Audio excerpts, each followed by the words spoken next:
O quebra-cabeça da verdade. Segunda peça. A mecânica do universo.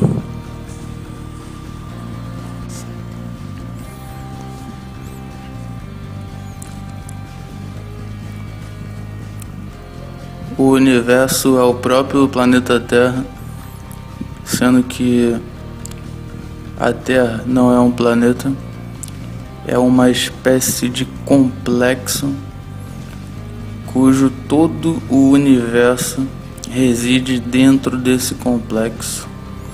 A infinitude do universo se dá pelas infindáveis dimensões, mundos paralelos, ciclos temporais, todos conjuntamente existindo dentro do complexo Terra.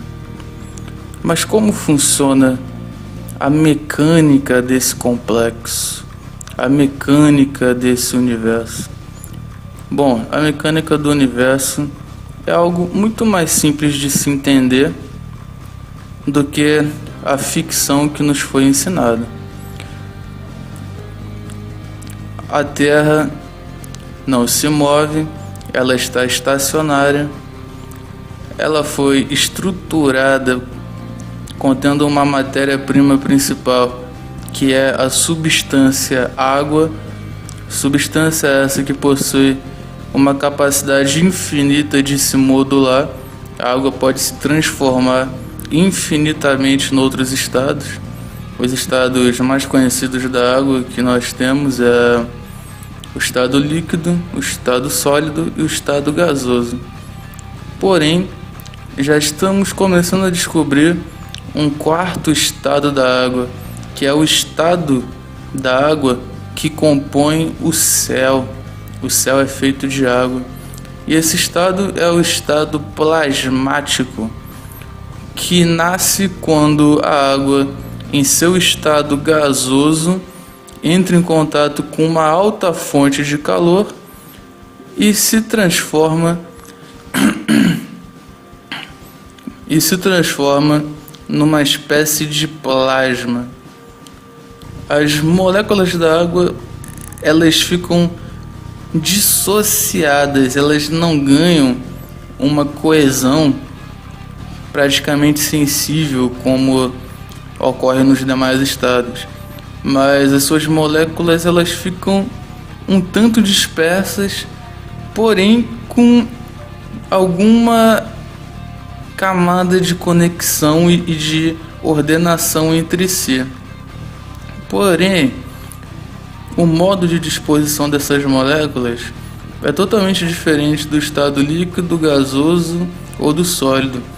É uma disposição mais abstrata, digamos assim. Então, o céu que nós vemos em cima é um oceano, logicamente não em estado líquido, mas um oceano em estado plasmático. Nós possuímos algo denominado como firmamento. O firmamento é uma cúpula que engloba todo o complexo Terra. É o que os terraplanistas chamam de domo.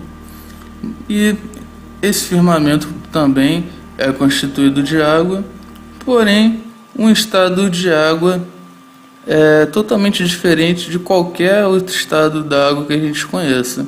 É um estado vitrificado, digamos assim.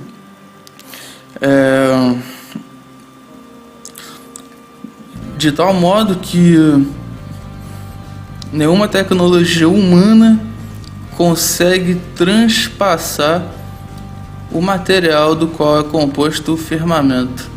É como se fosse algo ainda mais indelével, 1000 vezes mais intransponível do que o titânio. É a água nesse estado de firmamento, nesse estado basicamente super vitrificado,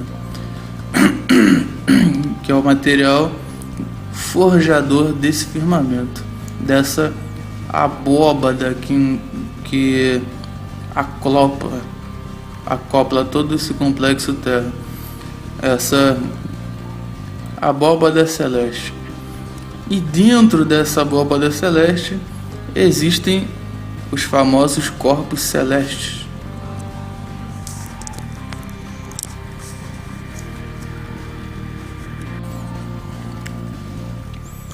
Os corpos celestes são os dispositores energéticos que alimentam de energia o complexo Terra. São as baterias que ligam e alimentam de vivacidade o complexo Terra. É como se fosse um carregador de celular. Os corpos celestes carregam essa tecnologia que é o complexo Terra. E cada determinado corpo celeste possui faculdades que lhe são especialmente inerentes. Os corpos celestes, conhecidos como estrelas, também funcionam como portais interdimensionais, cuja a leitura da qual dimensão eles dão acesso pode ser feita através da cor que esse corpo celeste emana. Por exemplo, estrelas cuja a cor irradiada encontra-se na coloração vermelha dão acesso a dimensões inerentes à frequência da cor vermelha, que é uma frequência mais colérica, digamos assim. É algo de uma densidade mais profunda. E ao contrário das estrelas que possuem uma coloração azulada, os portais dão acesso a dimensões inerentes à frequência da cor azul, que é uma frequência mais aliviada, que concede maior serenidade.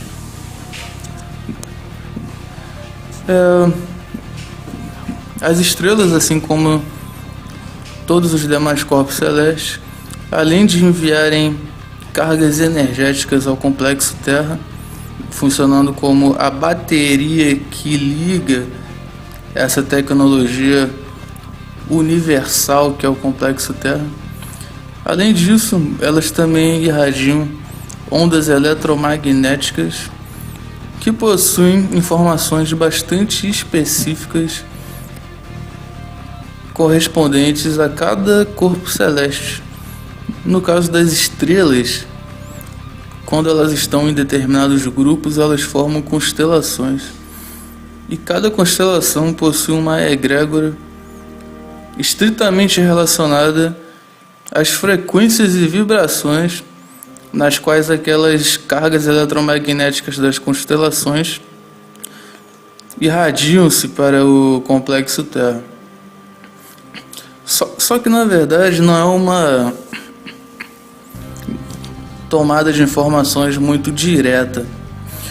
Essas informações eletromagnéticas das constelações, elas ficam impregnadas num determinado setor da abóbada celeste. Elas deixam armazenadas nesses setores siderais da abóbada celeste para que os astros classificados como planetas realizem um processo de canalização dessas informações armazenadas e configuradas pelas constelações e as canalizem diretamente para o complexo Terra, modulando e afetando assim todas as formas de vida presentes no complexo Terra, que vão desde o reino mineral até o reino hominal, até o reino dévico, supradévico. Todas as dimensões da vida presente no complexo Terra são orquestradas de acordo com essas danças astrológicas no qual as estrelas e os planetas fazem parte. E assim como as estrelas, os planetas também funcionam como portais interdimensionais, e cada planeta possui uma entrada específica a uma determinada dimensão correlacionada com as características eletromagnéticas do planeta em questão. Por exemplo, o planeta Plutão é conhecido por portar uma identidade extremamente deletéria. Logo, a região por onde Plutão se encontra, assim como também no próprio corpo celeste Plutão, sucede um portal para uma dimensão cujas as características são deletérias, ou seja, é uma dimensão de trevas, por assim dizer.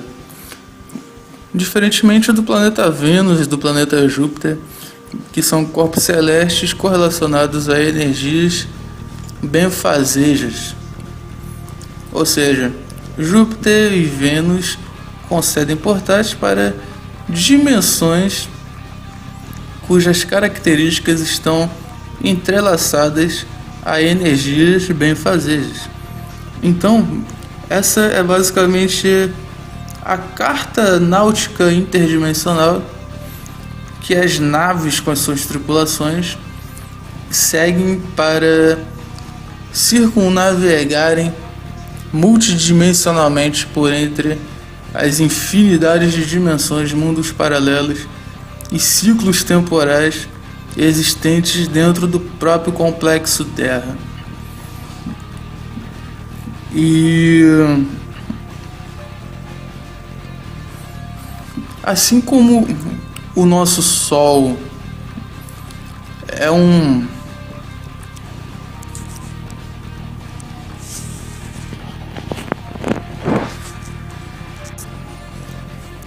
portal cuja a demanda de criaturas multidimensionais que adentram essa presente dimensão do complexo Terra, na qual nós estamos agora, é também uma estrela, assim como qualquer outra estrela que nós vemos no céu. Porém, quando visualizada numa outra dimensão, o Sol não é o Sol que nós temos aqui, mas é apenas uma outra estrela no céu. Por exemplo, se nós adentrarmos o portal da estrela Rigel ou da estrela Sirius, nós adentraremos uma dimensão da realidade no qual o Sol daquela dimensão é a estrela Rigel ou a estrela Sirius. Então, os sóis são as portas de entrada e saída das dimensões que lhes são inerentes. Ou seja, as estrelas que nós vemos no céu, elas também são portas para outras realidades, para outras dimensões, para outros mundos. E elas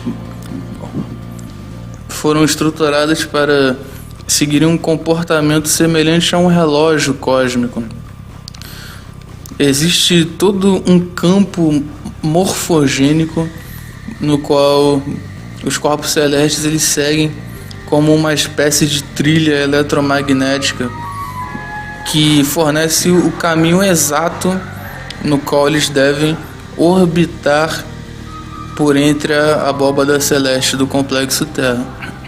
É por isso que jamais uma estrela vai se chocar na outra, jamais um planeta vai colidir com outro, jamais o Sol vai deixar de nascer e de se pôr, jamais a Lua deixará de ficar presente na abóbada celeste, pois eles estão programados por uma tecnologia que orquestra perfeitamente esse movimento celeste, essa mecânica celeste. Então, os corpos celestes eles estão dançando uma música orquestrada por uma tecnologia que delibera todas as ações do corpo celeste para que as suas funções sejam executadas de uma maneira perfeita, de modo a proporcionar e manter a vida atuante em todas as dimensões da realidade, com todas as suas características de frequências e vibrações, em todos os reinos também pertencentes a essas infinitas realidades: reino mineral, vegetal, animal, reino humano. E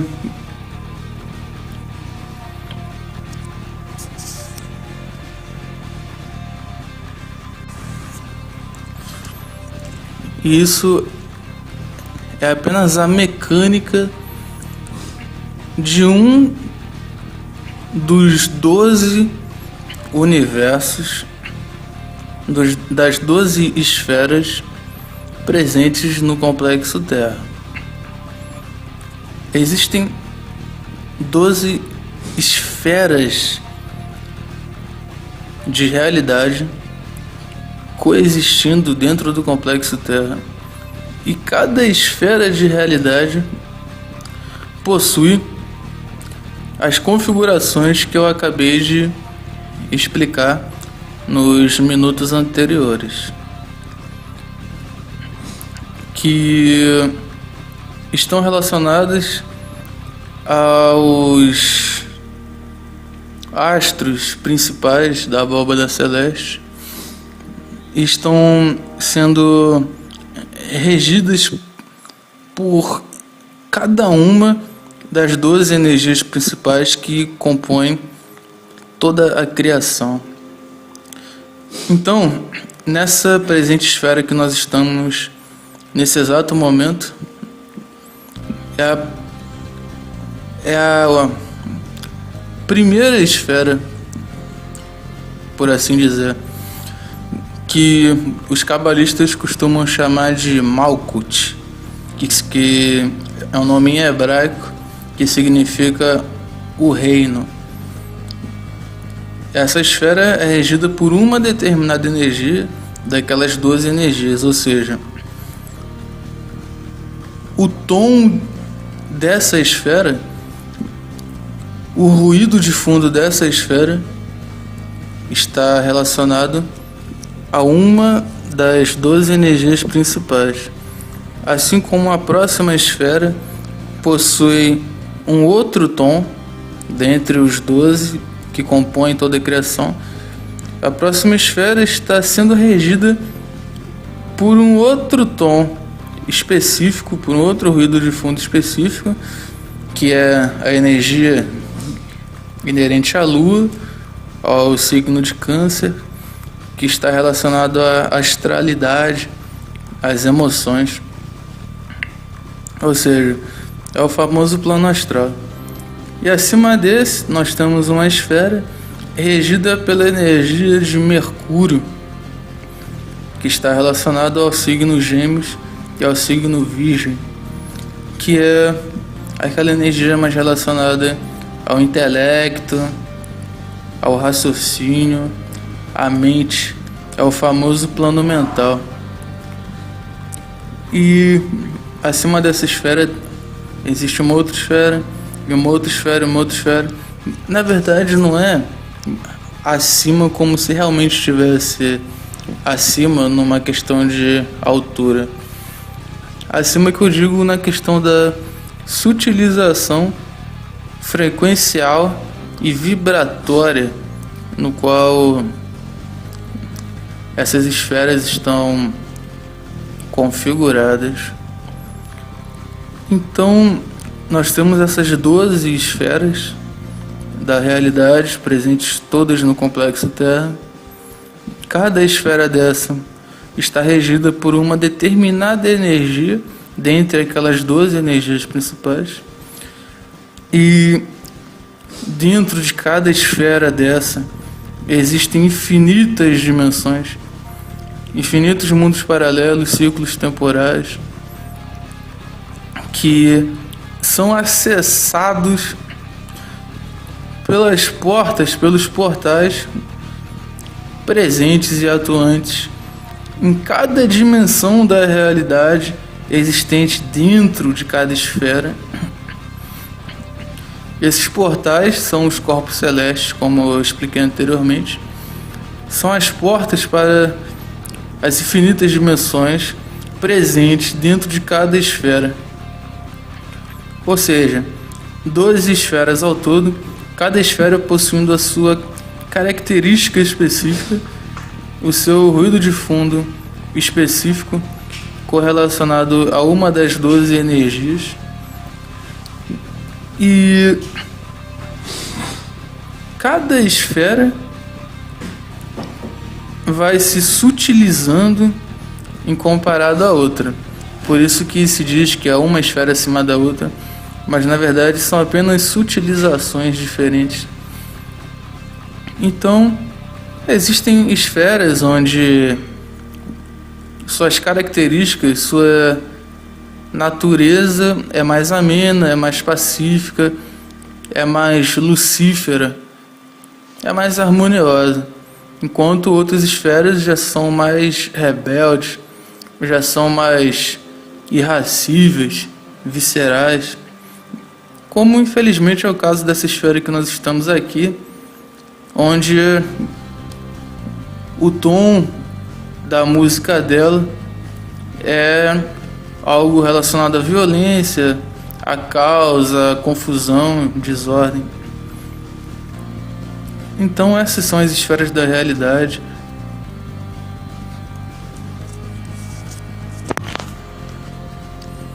E quanto mais sutil é a esfera, mais perto de Deus a pessoa se encontra, a criatura se encontra, mais perto da unificação com o todo. Mas no caso, esse Deus é o Demiurgo, a inteligência artificial que criou,